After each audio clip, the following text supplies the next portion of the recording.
We've been charged. We've been convicted. Yes. Are we ready? We are guilty as charged. We are responsible for the futures of our children. It is our responsibility uniquely and singularly to ensure that they have a fair shot and that they are smarter than the oppressor. To God be the glory for you, Big Crump, and continued good work to you. Godspeed as you go on to fight for our people and our children now and into the future.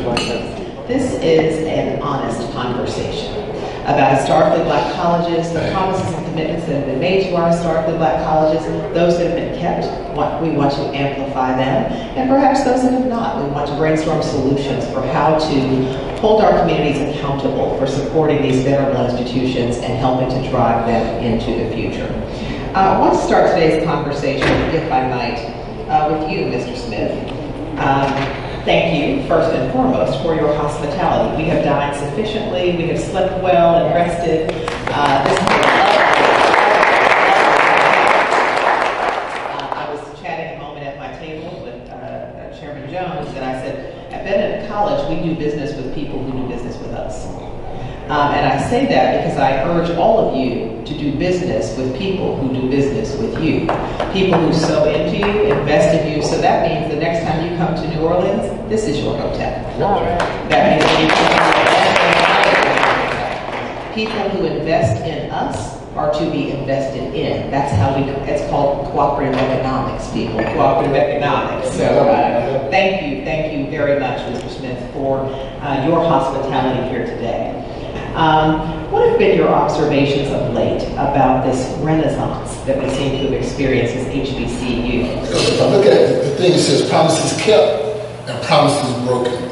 And I heard the word enforce, I heard the word account.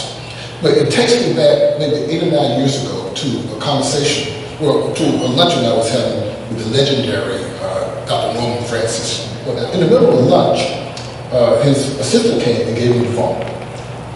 So not that I was eavesdropping or anything, I heard him on the conversation, and he was having this deep conversation, and he was talking to this lady, I thought maybe who worked for him.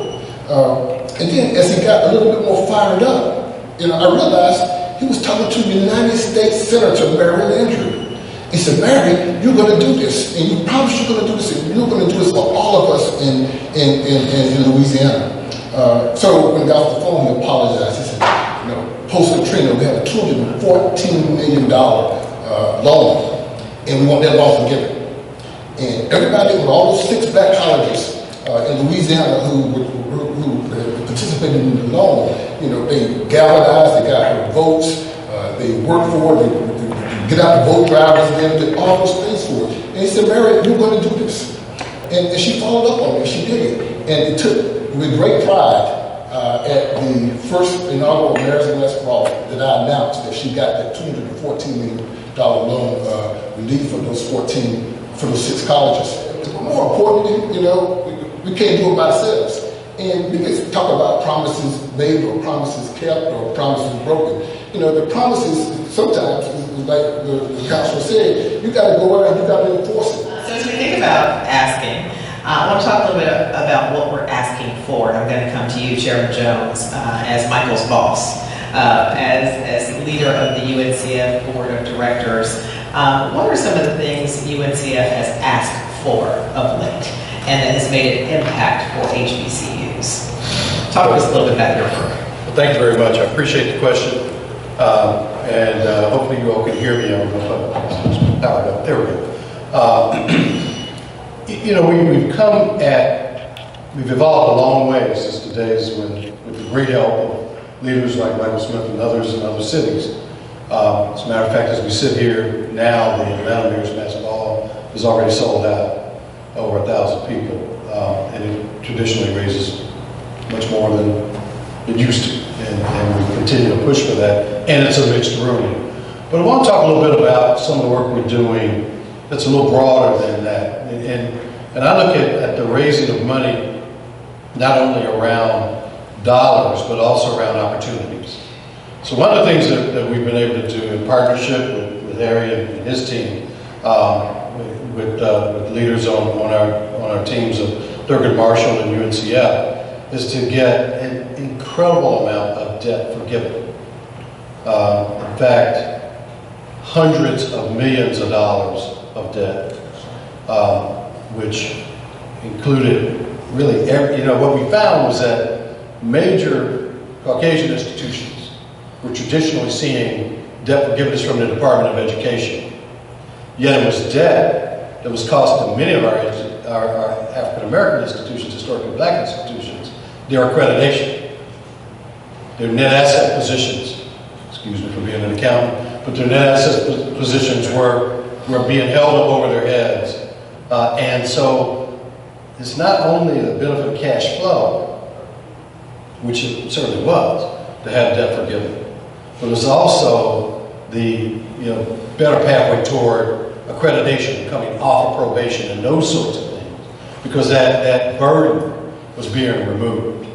When Attorney Crump talked about the ratios around state institutions, there were some pretty interesting ratios around federal money as well.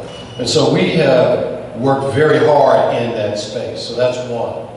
Secondly, what we are very aware of is that when it comes to philanthropy, corporate giving is very important and is a bedrock of what we've done and key to these promises kept, and in some cases promises broken. But corporate philanthropy is 25% of all philanthropy in the world. The rest is individuals and foundations. And so we've worked with individuals and foundations, and what we find is that probably all that's left from an unrestricted standpoint is in that space. Because in most of the corporate areas, a lot of money kind of has to be restricted because of disruptive shareholders and other things that sort of create pressures on these corporations. So we focused in that regard, and one area that is making a difference is the Institute for Capacity Building, which enables us to help our member institutions improve their development offices, their CFO organizations, etc. And so that is cash, but it's cash that kind of comes in a different way. And then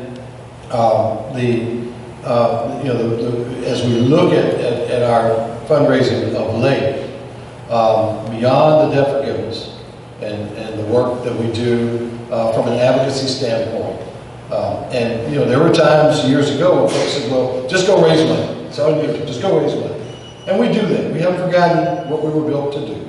And we raise money. We have a number of mayor's mass balls around the country, and we're very proud of what New Orleans has done, particularly in punching above its weight, and Atlanta, and Charlotte, and so many other cities around the country. We were close to $1 million for a walk in Detroit back in August. In fact, they will hit $1 million thanks to the leadership of one of our new board members from GM. And so we certainly haven't forgotten about raising money through events.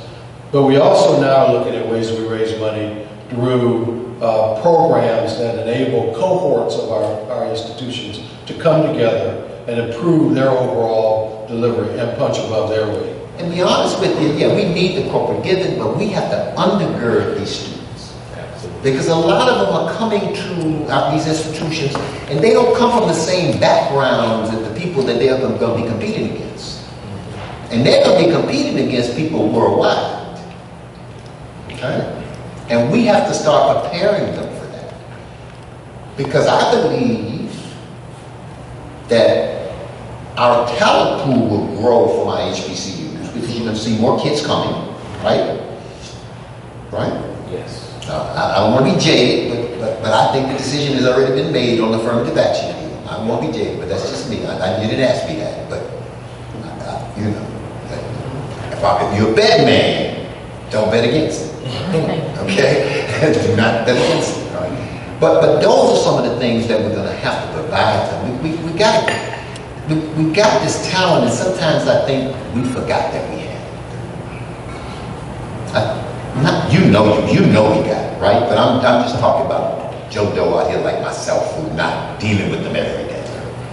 Okay? Who don't interface with these young people and hear them and know how talented, smart they really are.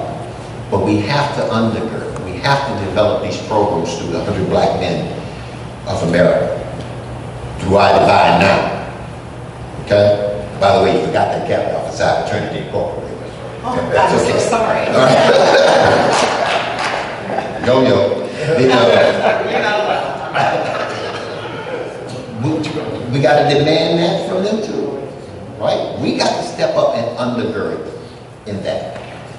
see a lot of other young fraternity brothers at Southern in things, and I asked them, I said, we got, I get these emails about these corporate internships preparing for you. Did you go to that? Did you attend that? No. Why not? We have to push. We can't just rely on the administrators at our universities to do it all. They can't do it. It's impossible. They're doing everything they can do, right? Our organizations, our social organizations, the 100, our fraternities, our sororities, right? Our churches, whoever. We need to say, these are our kids, these are our institutions, and we're going to support them. Because it's going to take us all, it's going to take the whole village for us to do that. And that's some of the programs on it. I mean, we have people, we've been very blessed in the 100 from the collegiate 100 to have people lined up to work with us and for our corporate sponsorships. We want to increase that. Those of you who are not doing it, you can talk to me afterwards. We can talk about it, okay? But it's critical. And one of the key reasons that we got to do it is because they're going to come back and give something back, okay? And because when you look at the people who are representing the donors that are giving back to HBCUs, we need to have them look like us. So we need to fill that pipeline. You can't expect somebody that don't know you to give you something. Exactly. Right? But if I can create my own, who walk through the same path and understand the trials and tribulations of what an HBCU is going through, right? If I can prepare them and have them work for companies like Apple and Xerox and places that are like that, right? They can now they are in the position to say, tell you what, no, we need to go ahead. If you want someone like me, I can tell you where to get them, but this is what we got to do. Dr. Williams. I am delighted to be here on this panel, to be a part of this program because it's important. It's important for us to continue this conversation, continue to talk about the successes and continue to talk about the challenges that will turn into opportunities for us in a meaningful way. We came at this as one. We didn't come in this as TMCF, UMCF, and NAFIO. We all came in it as one. And when we come in as one, that power is just amazing. And the way, because people do not, politicians in particular, do not like to pick a side. If you go into a room and say, okay, pick him or pick me, they don't want to do that because they want votes from both sides. So when you present an opportunity for to go in as unified, things will happen in a very meaningful way. So the three major bills that went through, we were UMCF, TMCF, and NAFIO, we were unrelenting in making sure that our elected officials have a clear understanding that you're not giving us anything. This is what is owed to us. This is what we deserve. So when we went in and asked for this specific set aside, that in addition, we said we want the money you're going to give to everybody else, and then we want another piece that's going to go specifically for our institutions. And they responded. And we received close to total $5.5 billion. TMCF received about $3.4 billion for our institutions. This is on top of the normal funding. So that's a game-changing moment for us. I am inspired, empowered, and fired. Fired because I had 7 questions and I didn't get to any of them, number one. But inspired because I don't have to go to jail and because I don't have to do some of this other work.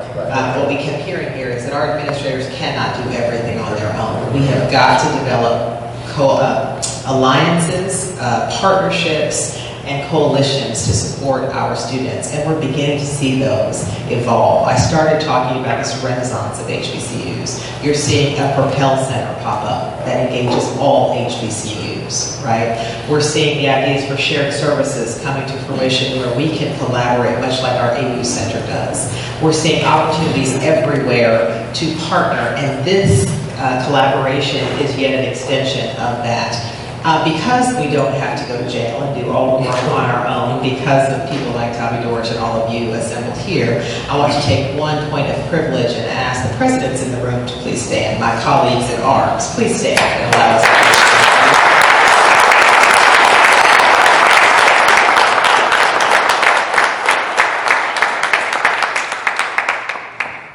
You should know it is no small thing to have 10% of the HBCU presidents in this room at this moment. On a weekend with homecoming, coming off homecomings and football, some of us have just gotten over that and look like it. We look like what we've been through because it ain't easy out here in these streets. But I'm so glad to see that you thought it not robbery, colleagues near and far, for being here today to participate in this conversation. Again, while we didn't get to cascade those who broke promises to us, and we didn't get to amplify everyone who kept their promises, that was really the point of this conversation.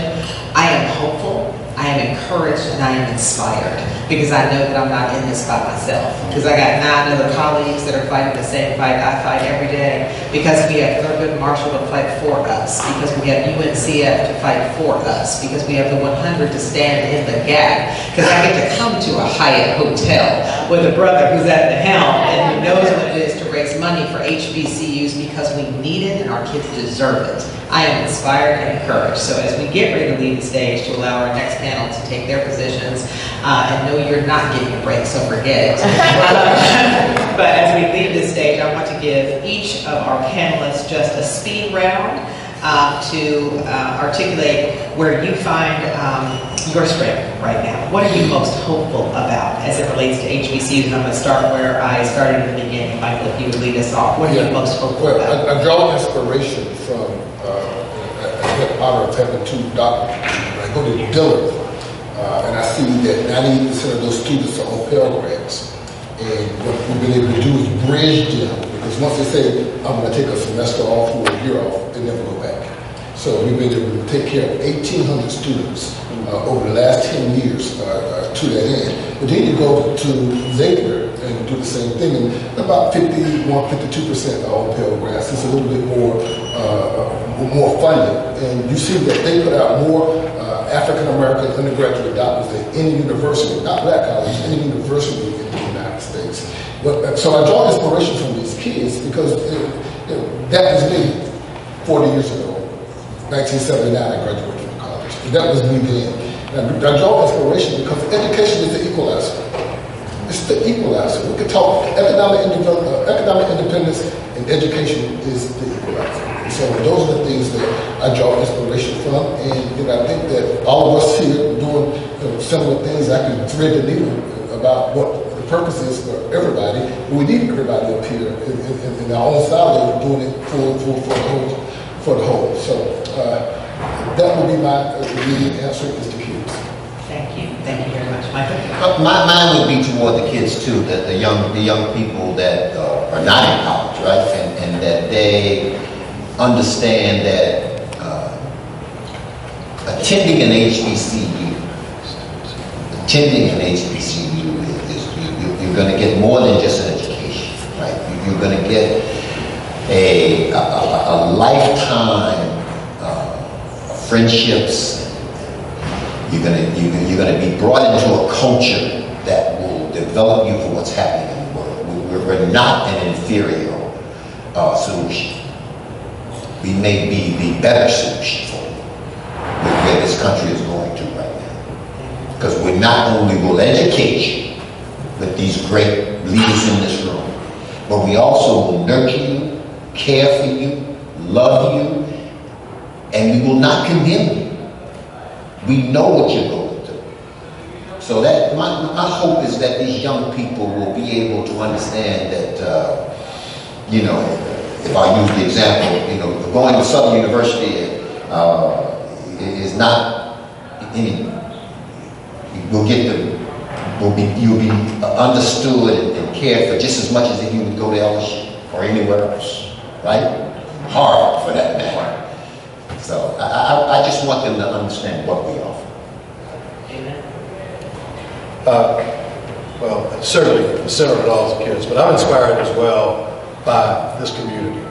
leaders like Tommy Doherty, and thank you for bringing us together, my leader from my brother, who have an unwavering commitment to creating pathways of opportunity for our young people. If you put the schools together that Harry talked about a minute ago, over 300,000 students a year served by HBCUs. I mean, that creates a huge force over time. But we find ourselves in America in a war for talent. And I think the key point to keep in mind is that the young people that are a part of HBCUs come from communities where they have been and are being able to overcome obstacles, to find a way where there is no way, and to not be turned around by any obstacle or anybody or anything that gets in their way. Nurtured by mentors, particularly when they come from programs through the 100 Black Men. The bargain that corporate America gets with our graduates is incredible. The important thing is for corporate America and the world to understand that, because we already know it, and we already nurture it.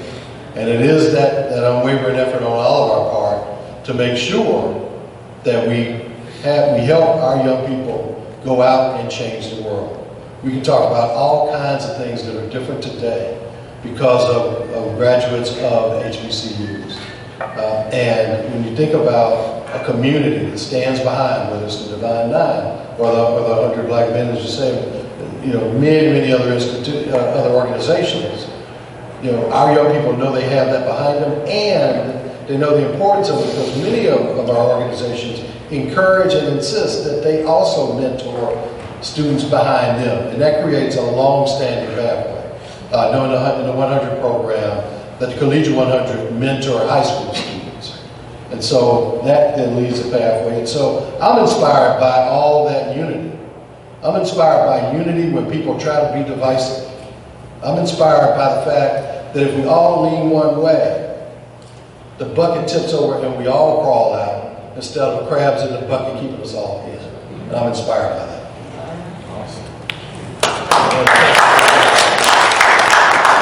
Madam President, I am more than excited about the future for HBCUs. I've been asked this question about, is this a moment or is it a movement?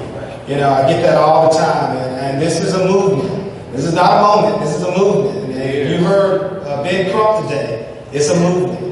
And we have a responsibility, we all have a responsibility to make sure that 300,000 number turns into 600,000. And part of that, this is our time. And I'm excited about that. I'm excited about the partnerships that we do have and the ones that we're going to get because of this movement. So thank you for your time today. Thank you for moderating this outstanding panel. Thank you.